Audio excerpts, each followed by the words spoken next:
staff of the Anti-Corruption Commission. I want to welcome you all, especially the women, to this year's International Anti-Corruption Day commemoration. On 31st October 2003, the United Nations General Assembly adopted the United Nations Convention Against Corruption and designated 9th December as International Anti-Corruption Day to raise the awareness of corruption and the role the convention can play in preventing it. Our theme for this year's commemoration, women taking the center stage in the fight against corruption, is quite thought-provoking and interesting. It implies that women have not been playing the central role in the fight against corruption, and I will subscribe to that to a certain extent. It is now time for us to change the narratives. There are so many reasons why women need to take the center stage. Women are often the primary caregivers in their families, which means they access public services of many kinds more than the men. This makes them more likely to encounter corruption, and it is therefore pertinent that they are put at the center stage in the fight against corruption. So I want to use the opportunity once again to welcome you all and to assure you that we have put together a team of women who will take us through to discuss the issue of maximizing the participation of women in the fight against corruption. Once again, I want to welcome you all, and I assure you that we'll have very fruitful deliberations. Thank you very much. Anti-Corruption Commissioner, Deputy Commissioner, Executive Director for CARL, distinguished ladies and gentlemen, and pupils, thank you for this invitation to participate in the National Women's Conference to mark International Anti-Corruption Day. And I was really delighted to see the theme of this event. As Madam Chair said, women taking the centre stage in the fight against corruption. Now, we know that the poor and the marginalised suffer corruption disproportionately as they go about their daily business. And this extractive corruption is far from petty or small. It makes people's lives a misery. It is corrosive. It keeps people locked in poverty. It undermines public services and ingrains injustice. Now, we know, as Madam Chair has said, it hits women and girls more harder and in a really profound way. It's an enabler of sexual exploitation and abuse. It undermines educational outcomes and maternal health. We must empower women and girls to speak up and say no to corruption, to champion their voices, and to hold those who abuse positions of power to account. Now, no country can develop and realise its full potential if it leaves half of its population behind. We know where women are better represented in decision-making bodies, societies are fairer, they're more peaceful, they're less corrupt. Everyone benefits when women can participate fully in society, in public life, and in politics, and in holding government and institutions to account. So we must therefore encourage greater female participation in those bodies, empowering the voices of the people that are already there and inviting in new voices, even when what they have to say will sometimes be uncomfortable and difficult to hear.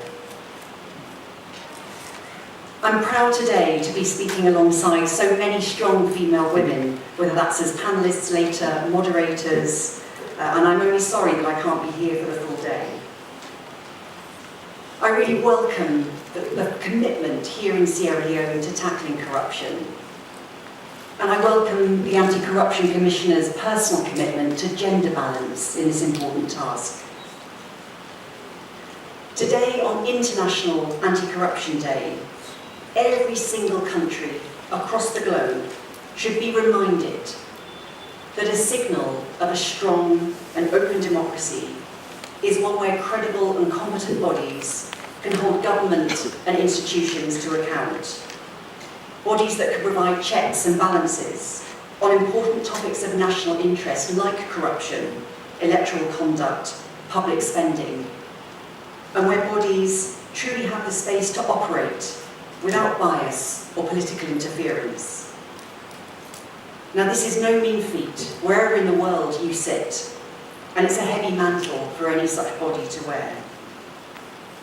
But it is the strong, open societies with accountable institutions that are the societies that will be in the best shape to develop, to attract investment, and to provide an environment where people can thrive. Now, in addition to detecting and investigating corruption, it's important to tackle impunity, especially thinking of women and girls, where gender inequality can make it harder for women to have the power to call people to account.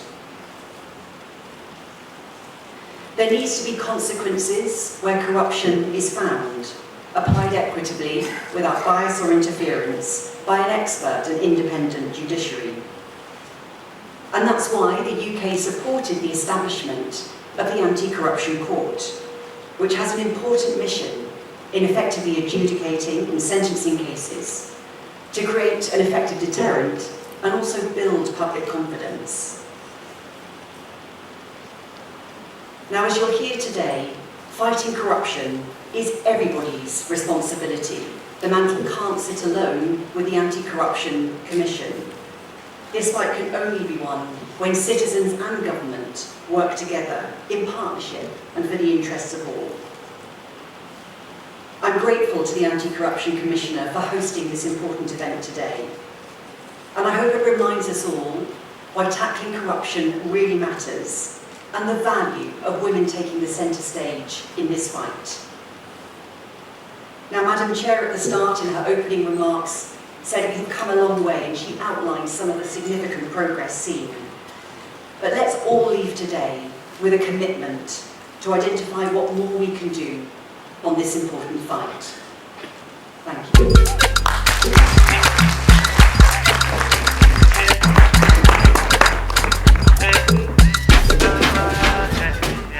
Thank you very much. We'll now call on the Executive Director, Carl, to make a statement.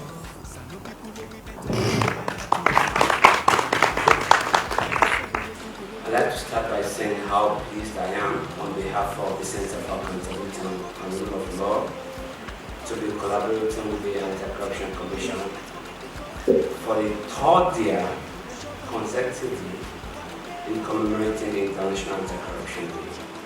Because as a center, we collaborate with the ACC on so many other levels. Over the last 3 years, we've worked with the ACC to produce the first corruption perception report since 2018, thanks to funding by the UK government. We've also supported the anti-corruption division of the court that the High Commissioner spoke about. We monitor cases before the court.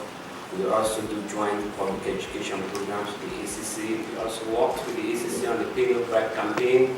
We coordinated the project in the Southern Province. So over the last decade, I should say, we've worked extensively with the ACC. But I'm particularly enjoying our collaboration now, not least because of the gains that we've seen, but because of the prospects. So on that note, I'd like to start by congratulating the government of Sierra Leone, but more particularly the Anti-Corruption Commission, for your ongoing efforts to fight against corruption. We know it is a difficult fight. It is difficult for so many reasons, but the fact that we're still here doing this shows that we remain committed to the fight, and I'm sure we will continue to make progress in spite of the many challenges that confront our collective efforts. Today's commemoration event is yet again an opportunity for us to reflect on the progress I just talked about, but also to think about how we can continue to address the many challenges that confront us. I'd like to use this opportunity, Madam Chair, ladies and gentlemen,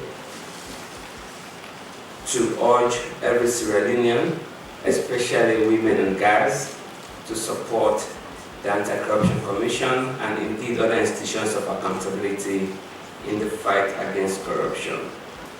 It is actually also an opportunity to ask questions of ourselves, how we can support, but more than just asking questions, we should commit ourselves to speaking out, speaking up, and actively supporting the fight against corruption because it affects our lives and our country's development aspirations. The theme for today's commemoration by the ACC, which has been repeated by previous speakers, women taking center stage in the fight against corruption, is absolutely appropriate. Obviously, given the fact that women bear the brunt of corruption, inarguably they disproportionately bear the brunt of corruption.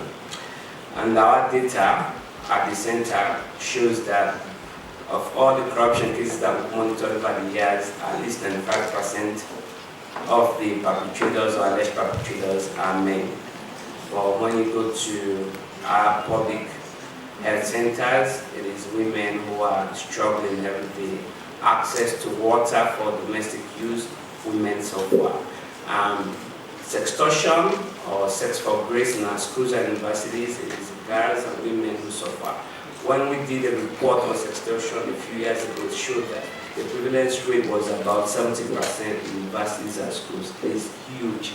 And there are so many ways that women and girls suffer from abuse of office, blatant corruption, and even, obviously, it's violence.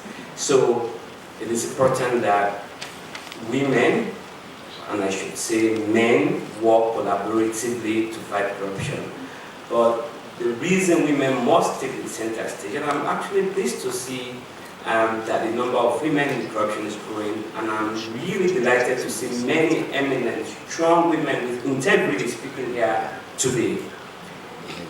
The young guys who are in the room, if you are looking for inspiration, you'll be glad that you came, because I've seen names on the list. Certainly the keynote speaker and a few others who will be speaking to you today, who have done extremely well to support the fight against corruption in their own little ways, in their own corners, through their platforms.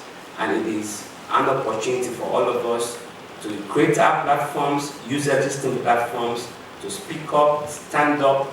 There are so many ways you can take this center stage as women and girls. Resist corruption. Say no to bribery. At the very least, pick up your phone and report to 515, to ACC to say, or even report an honest officer. Report that you met an honest officer.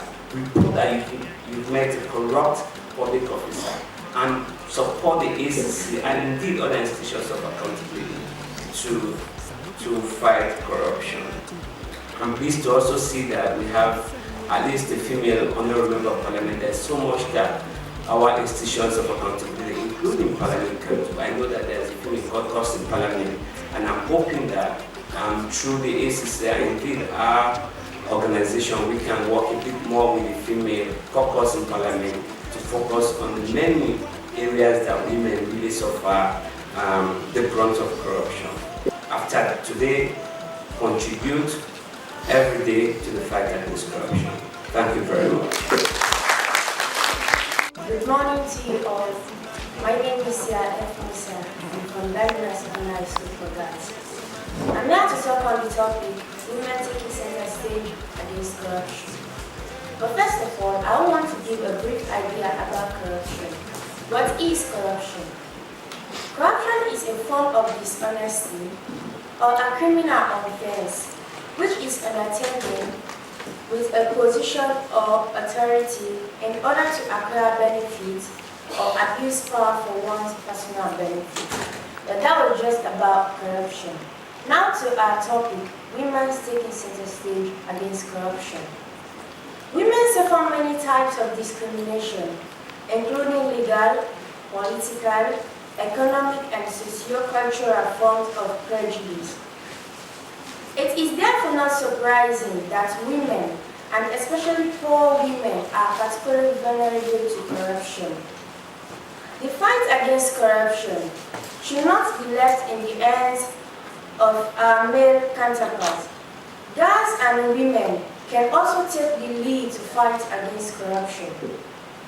Corrupt practices are done in different parts of the country. It can occur in schools, offices, religious places, and in our communities. Let me single out corruption in schools and tell you its effect. The most corrupt practice in schools is cheating in both internal and external examinations. Most pupils do feel it is their right to do so. Now, cheating, as we talk about the effect, reduces your esteem, undermines your self-confidence, and limits you in your discussion with others because your result is not genuine.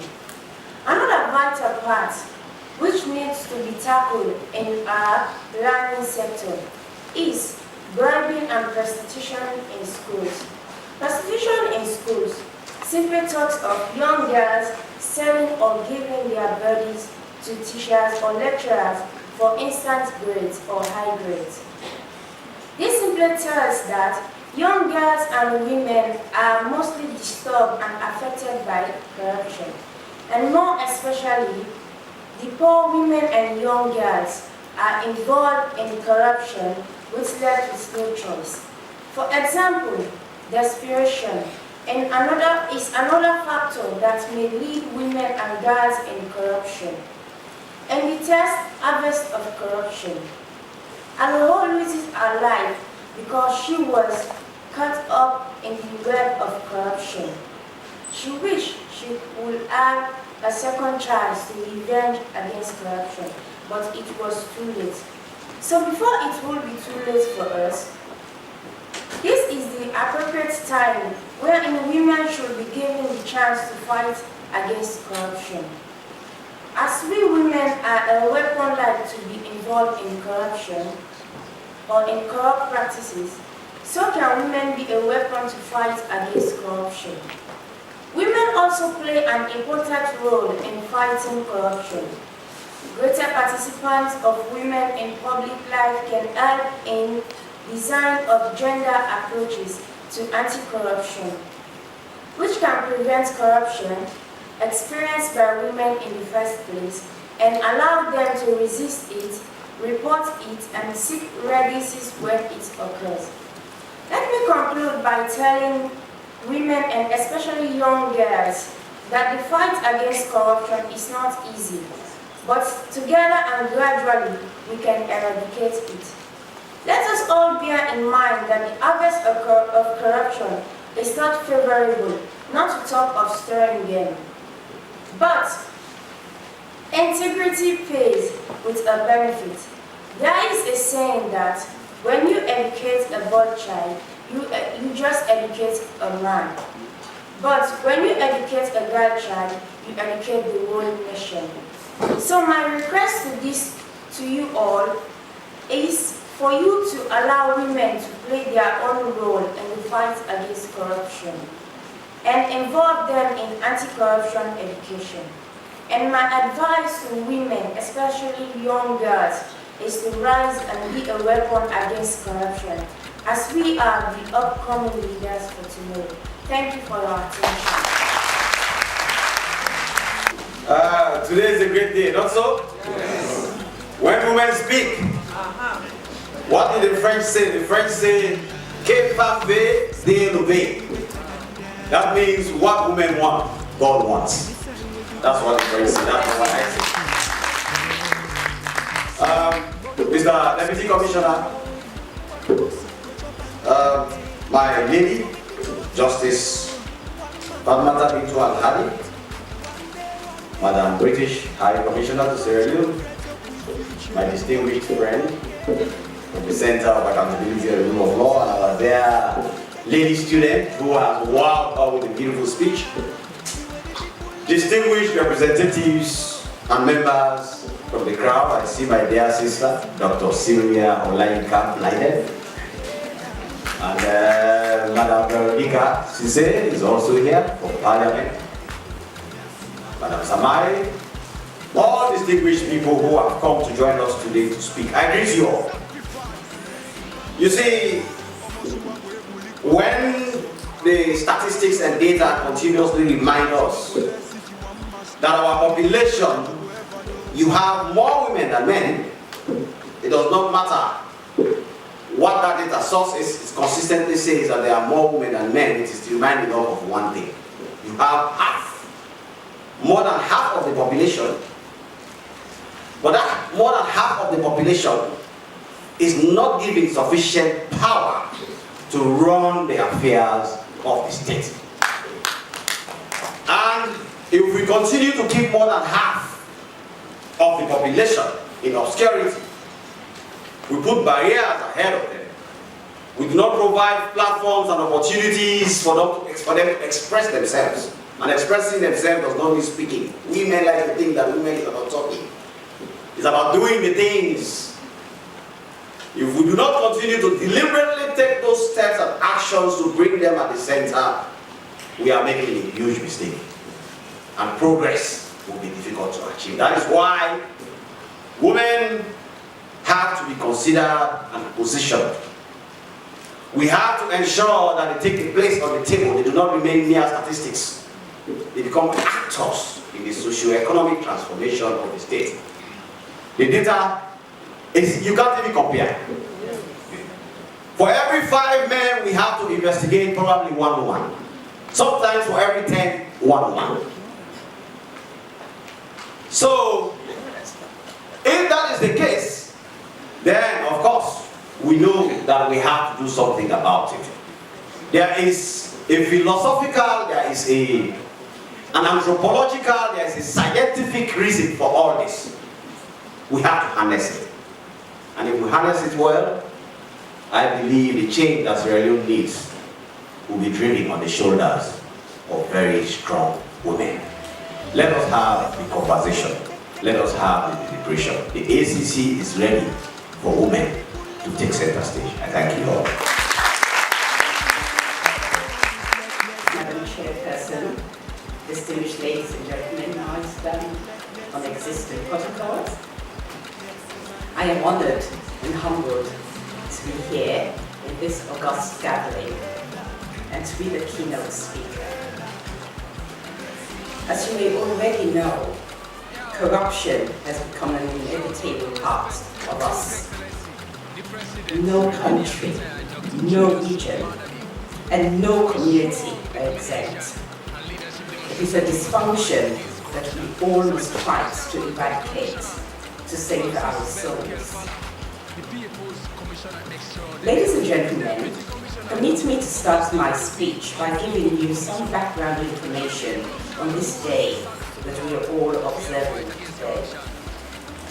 On the 31st of October 2003, the General Assembly adopted the United Nations Convention Against Corruption and requested that the Secretary General designate the United Nations Office on Drugs and Crime as the Secretariat for the Convention's Conference of States Parties, Resolution 58-4 of 2003. The Assembly also designated 9th December as the International Anti-Corruption Day in a bid to raise awareness of corruption, its deleterious effects on society, and the role the Convention can play in combating and preventing it. The Convention came into force in December 2005. Governments, the private sector, non-governmental organizations, the media, and citizens around the world therefore have joined forces to fight this malaise. The United Nations Development Programme and the United Nations Office on Drugs and Crime are at the forefront of this endeavor. Several definitions have been proposed by different bodies. For instance, Transparency International and the World Bank in 1997 defined corruption as the abuse of entrusted power for private gains. They went on to say that it erodes trust, it weakens democracy, and hampers economic development, amongst others. Social scientists, such as Guy Tone, in 2016, defined it as the abuse or complicity in abuse of public or private position, power or authority to benefit oneself, a group, an organization or others close to oneself, where the benefits may be financial, material, and or non-material. Others have defined it as dishonest behavior for those in positions of power and can include giving or accepting bribes. It can thus be adduced that corruption is the solicitation of personal gains, overtly or covertly, through bribery, coercion, and or other forms of pressure. Its effects are usually detrimental to society and overall economic development. There are two types of corruption, as described in independent publications by the UNDP and UNIFEM, now UN Women, in 2010. The first type is called grand or high-level corruption. It usually occurs at the policy formation phase of a political agenda. It refers more to the level at which it occurs, irrespective of the amount of money involved. Grand corruption occurs at the top hierarchy of the public sphere, where policies and rules are initially formulated and effected. The second type is referred to as petty corruption, and it is the everyday corruption that takes place at the implementation end of the politics, where public officials interact with the public, often taking the form of bribery in exchange for executing existing laws, rules and regulations, and duties. It is also invariably referred to as low-level, street-level, small-scale, bureaucratic, or retail-level corruption. It is the corruption usually experienced by common people in their daily encounters with public administration officials and in social services such as hospitals, schools, licensing authorities, police, or taxing authorities, to name a few. The questions that arise therefore are, why should women take the center stage in the fight against corruption? How does corruption affect women?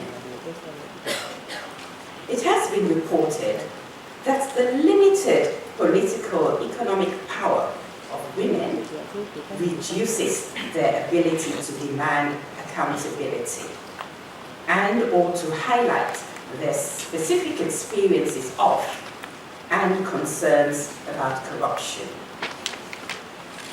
Statistically, women have lower literacy levels, which often results in limited knowledge of rights and entitlements to services and public programs. This leaves them more vulnerable to extortion and abuses by laws and enforcement officers in regulatory agencies. Various pieces of research have shown that corruption occurs with impunity in places where the systems that hold those in power accountable for their actions or that enforce sanctions against wrongdoings are weak.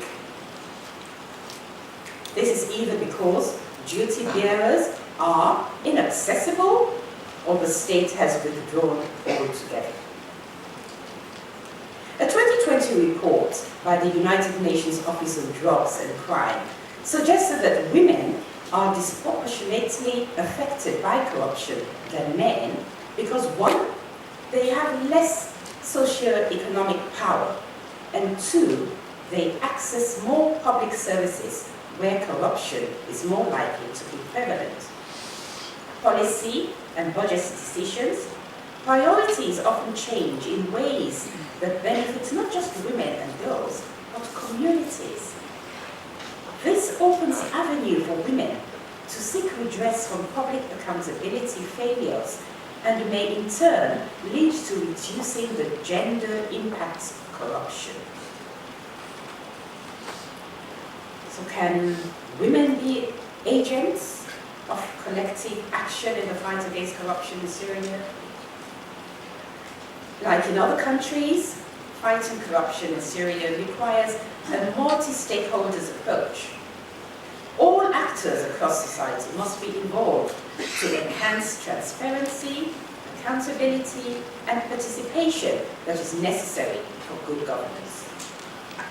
Women in Sierra Leone should continue to contribute to the prevention, investigation, and prosecution of corruption offences while working for the relevant public bodies, such as the Anti-Corruption Commission, the Financial Intelligence Unit, the Director of Public Prosecution's Office, the Audit Service of Sierra Leone, the National Public Procurement Authority, and the Judiciary. This can be achieved by playing critical roles in vibrancy and awareness raising civil society groups, grassroots organizations, corruption watch organizations, and so on. Effective coordination is required between like-minded female actors from the public sector, private sector, and civil society, working in collaboration with their male counterparts to collectively prevent and mitigate corruption. Ladies and gentlemen, let me conclude my remarks by making 5 key points. Firstly, women organizations should be at the forefront in the fight against corruption. This will minimize the disproportionately menacing corrupt practices affecting their party. Secondly, improvements in governance architecture and strengthening of public probity institutions are necessary to address gender inequality with great potential to reduce corruption. Thirdly, gender equality and inclusion should be mainstreamed into anti-corruption efforts in the country. All policies aimed at preventing and reducing corruption should be gender mainstreamed.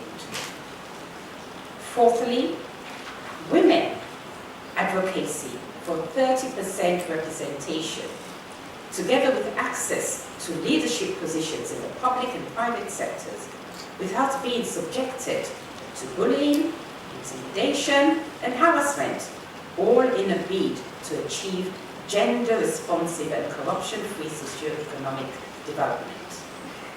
And last but not least, but most importantly, female leaders should be treated with respect, dignity, and equity.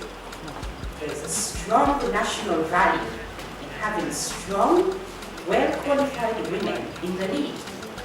This is quality in the motivation that women leadership provide for girls, young girls in our society. Thank you, ladies and gentlemen. And it hasn't changed much. And yet, out of the, I think, approximately 146 members of our parliament, only 18 are women, representing about 12% of the population.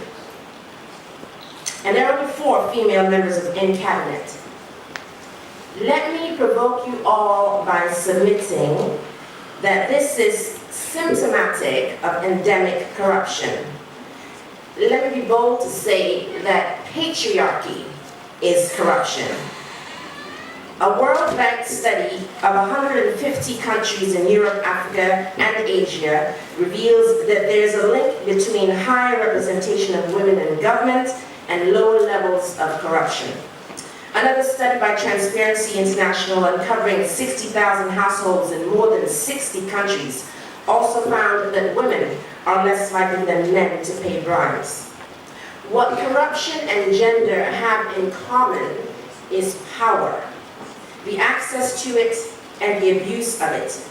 Ladies and gentlemen, and distinguished panelists, the real question here this morning is, can women really make a difference in the fight against corruption? And if yes, how can we maximize their role? So with that, let me turn now to our panelists and see if we can tease out some factors for us all to learn from here, deliberate on, and come up with some sort of plan, because I think that's what the Anti-Corruption wants us to do today. A roadmap, so to speak. This is for all of our panelists. I will start with Honorable Brown Kisisei at the far end, being, I believe you're now the longest serving member of Parliament, and I think that deserves a round of applause.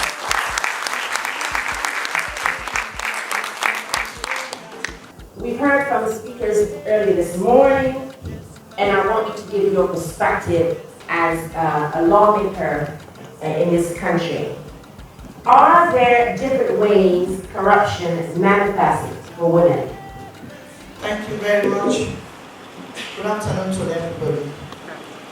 And moderator, before I start, before I go into the question, I must say thanks to the organizers, especially my son. I normally call him my son because he has tried and he's still trying. And I want to say thank you. And I just want to recall your memory.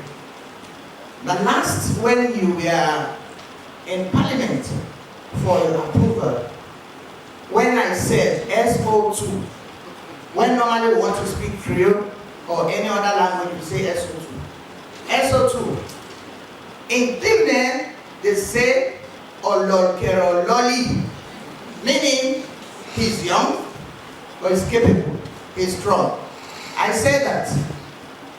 And now you have proven it. And you have learned so quickly. And I told them, never mind you are young. Some people are saying maturity, blah, blah, blah, but I told them you learn on the job. And you have learned and have proven it. And I'm so proud of you. That's why I told you yesterday that I was supposed to go for ECOWAS Parliament. I said, but for your sake, I'll do everything. Because I'm vouched for you. So why can't I come to make you proud? And I say thank you. Keep it up. And let me tell you why you have succeeded. It's because you have passion for women. And any man in this world, here, if you have passion for women and how he has done, and as you heard from the presenters there, and the chairperson from the office, saying he has done more for women, God will surely bless you. And all of you here, talking about our 30%, I know you do it. If you want to succeed, like Kefala Ben, you will have what it takes to grow like him. Thank you very much. Let me come to your question. Talking about corruption, especially for women in this world, I can see. I will not say for Sierra Leone because it is a cut down, something that goes on and on. But first of all, what men can do, we can do it better. We can do it better in a sense. And if really we want to play a pivotal role, let us be involved in all sectors. Let us be, part of you. We are business partners. We should be seen side by side. Because sometimes men has, I can say with excuse, they have virus. They have so many things to think about. But we women are there to pamper them. We are there to eradicate, to erase that virus in their minds. It is simple. In the homes, sometimes men will be lying, not sleeping, they will be counting the ceiling, while the women will be sleeping. And sometimes the woman will just get up. Brother, why are you not sleeping? Not knowing that there is something, the virus is working there. And we are there to make sure you do the correct things. That is why I'm very much happy for the theme today by saying the role of women. What can we do to work in this area to eradicate? We are not going to eradicate it, but we are going to maximize it. Well, specifically in Sierra Leone and generally in society as well.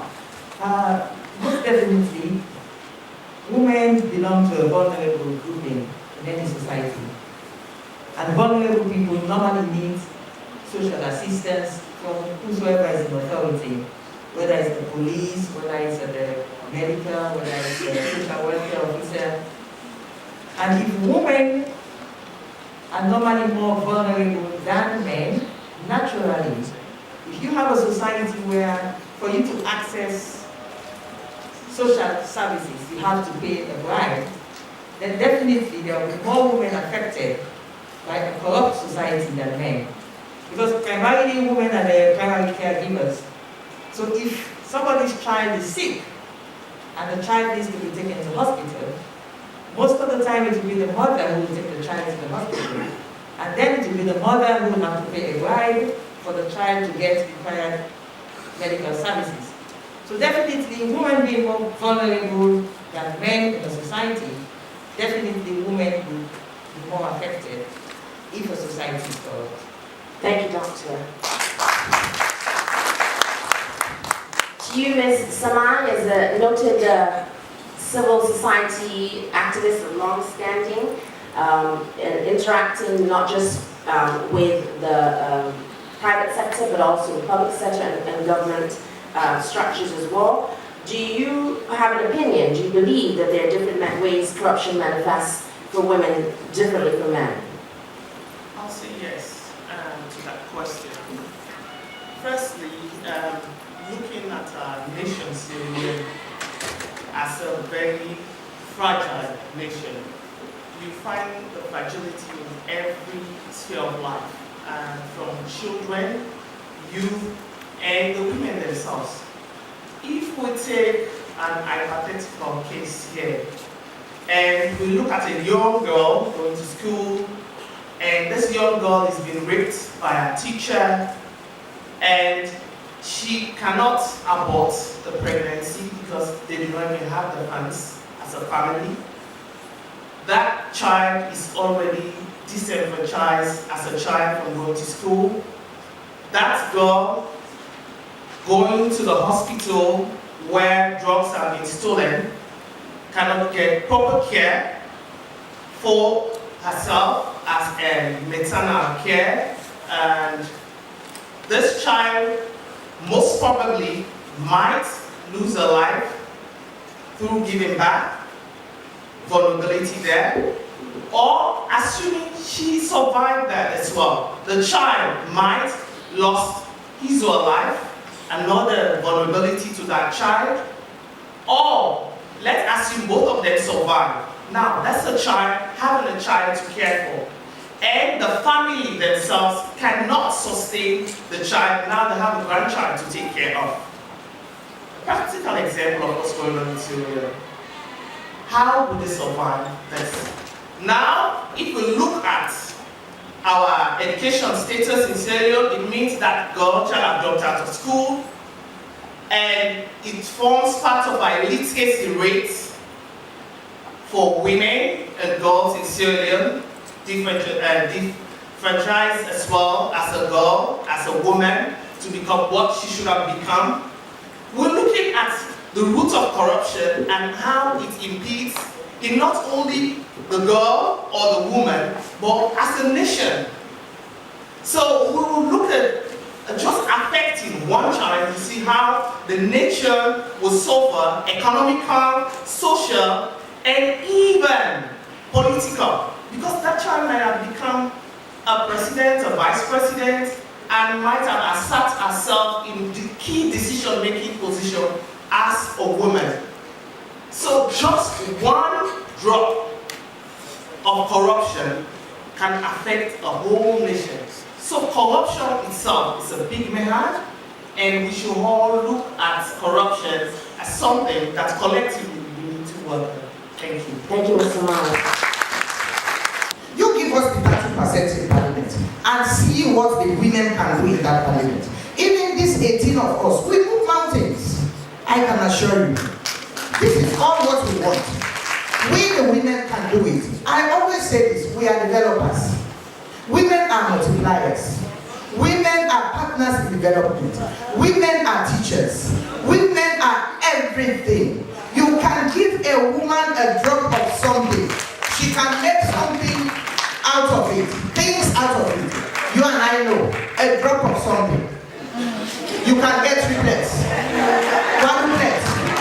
And everything. They are multipliers. So it goes without saying, you give us the space. Give us the space. And let me bring your attention to the second stanza of our national anthem. Anthem for women in this country. In the whole world, it was composed by a lady in Cameroon. I am a member of the Commonwealth. I'm representing the 5 countries in the Commonwealth. It says, women can't be silent when around the world people hurt and hungry children cry. We'll sing out now for justice and development and hold the rights of all the people high. We are going to shout, we will talk, we will tell you people that we are 52%. We are tired of seeing or hearing these corrupt practices. Because if we talk about vulnerable, we are the vulnerable people, even in parliament. The answer to that is most definitely yes. I mean, there's no debate about that. Research has shown across the world that the more women in authority, the more women in leadership, the less corrupt is that society. I will go back a little bit on what my big sister has just said here, and let me tell her that if I had been in her party, I would vote for him. And I will not vote for her because she's a woman. Because that's the other mistake that we make when we give blind support on the gender issues.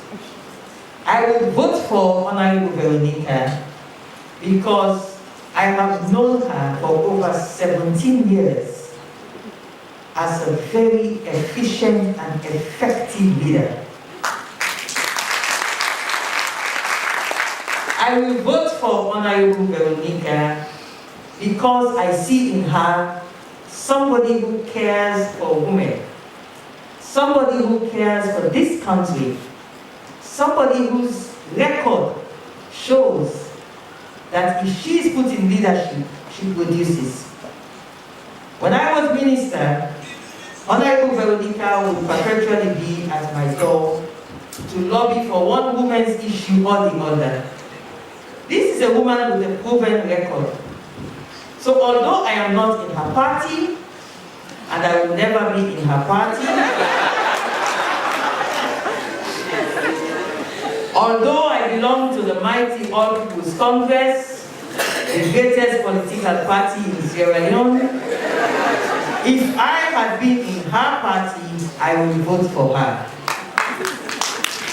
But there are women in her party that I will never ever support. And we have to be able to know as women how we draw the distinction between supporting a genuine woman who is competent to be leader and so can help us fight corruption. Because the whole essence of wanting to put more women into positions of leadership is for us to have a better society. We want a better society, and a less corrupt society is a better society. So we have to be able to identify those women amongst us in the same way we identify men amongst us. And there is one way I think if the anti-corruption chat researchers are looking at ways of enabling women in leadership. And one way this country has neglected for almost over 15 years now. In the year 2004, this country came together and we enacted a law that very few people, very few gender activists are aware of this law, but it is there. It is a law which says that every single local council should have a word. A local councillor should have a word that that councillor is in charge of.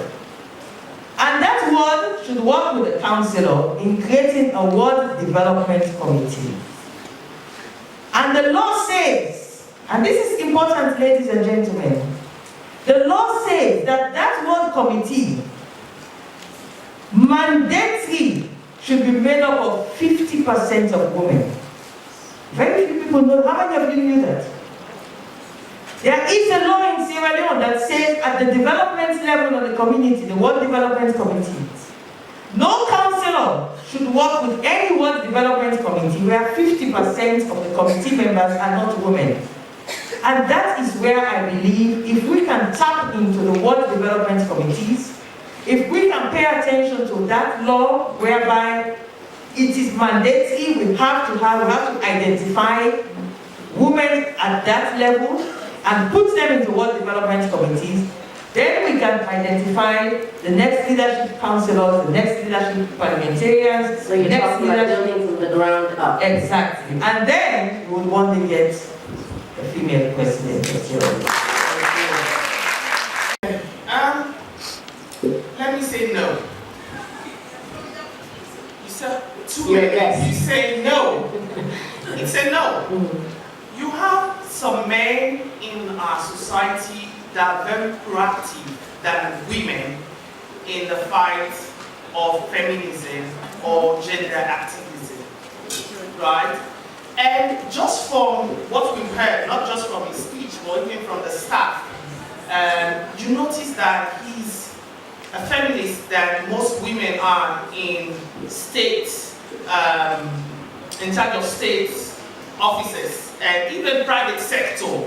You hardly hear people talk about, I'm ensuring 50-50% in their offices, or in their business premises, or employment. We would see, we recommend that women apply. But honestly, when it comes to interview, people do not take most of those things into cognizance. I've been on the interview panel before, a lot of them. They will just go for the best. They do not take those strict criteria. They'll just, oh, the men seem to be in better chance and that one have a baby.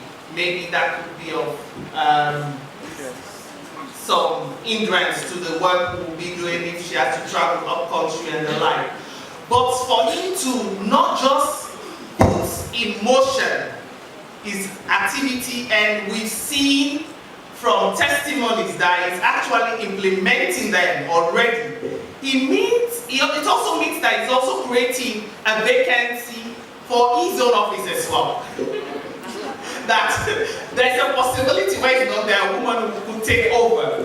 So he's also preparing that room, not just for his directors, but also his office. So I want to say kudos to the two men. Congratulations. Thank you. Thank you.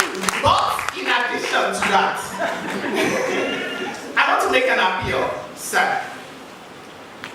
You've done a lot there, but I don't know if you have a women empowerment strategy as part of your policy for your institution. It's key to add that. It's key because this is not just for your office setup, but it's also for the work your institution do. And it will also help you in terms of collaborating with other partners. One of the two things that we see coming up in most of what the different speakers and that we've heard already, we notice things about socio-economic, and we also notice a few cultural issues. How do we resolve this in line with working with corruption? Social welfare is there. That's one of the roles and responsibilities. how do we team up with them to ensure that they look into every social and economic activity, not just in every district, because that might be limiting your work, but in every chiefdom. Let's go down to chiefdom, let them go down to village, that would be too much. Let's go down to chiefdom and see. With reference to what Dr. Blyden and others also mentioned about the 50% in work, these are all things that you could incorporate in your women empowerment strategy and see how you could work along. You're not setting any new rules here, you're not setting any new terms. It's basically how do you coordinate with other institutions and how you work to them. You can't do this alone, it's definitely impossible, including civil society and also the youth.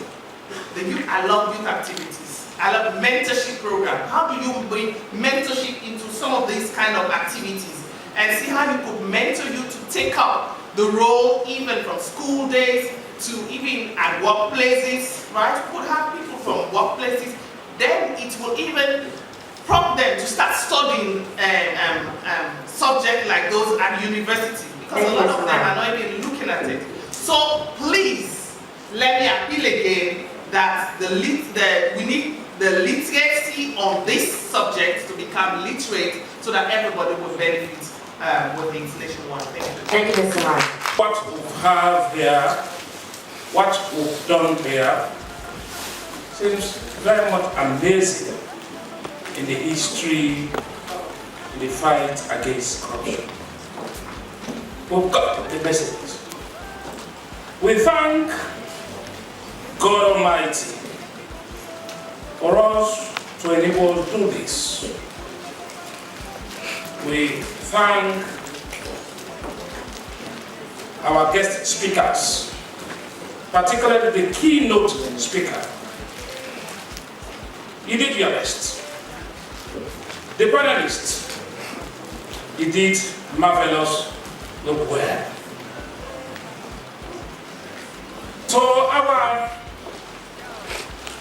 visitors, our guests, we say thank you. And we hope that